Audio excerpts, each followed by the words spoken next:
അപ്പോൾ ഇവിടുത്തെ രാഷ്ട്രീയ പാർട്ടിക്കാർക്ക് സാധിക്കാത്ത, ഇവിടുത്തെ സ്റ്റേറ്റിന് സാധിക്കാത്ത ഒരു ചലനം സമൂഹത്തിനിടയിലെ കുട്ടികളെയൊക്കെ സ്വാധീനിക്കാനായിട്ട് അദ്ദേഹത്തിന് കഴിയുന്നുണ്ട്.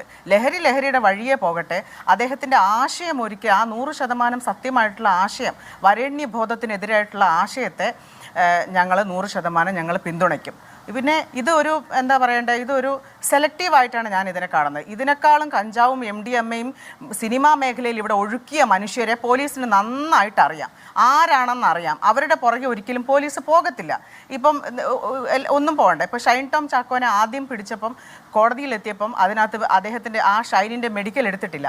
ഇതൊരു തഹസിൽദാർ, ഒരു മജിസ്ട്രേറ്റ് ആണ് പോയിട്ട് ഇതിൻ്റെ അളവെടുക്കേണ്ടത്. മജിസ്ട്രേറ്റ് പോയിട്ട് അളവെടുത്തിട്ടില്ല, ഒന്നും ചെയ്തിട്ടില്ല. ഷൈൻ ടോം ചാക്കോ ആദ്യത്തെ കേസിൽ സുഖമായിട്ട് രക്ഷപ്പെട്ടു പോവുകയാണ്.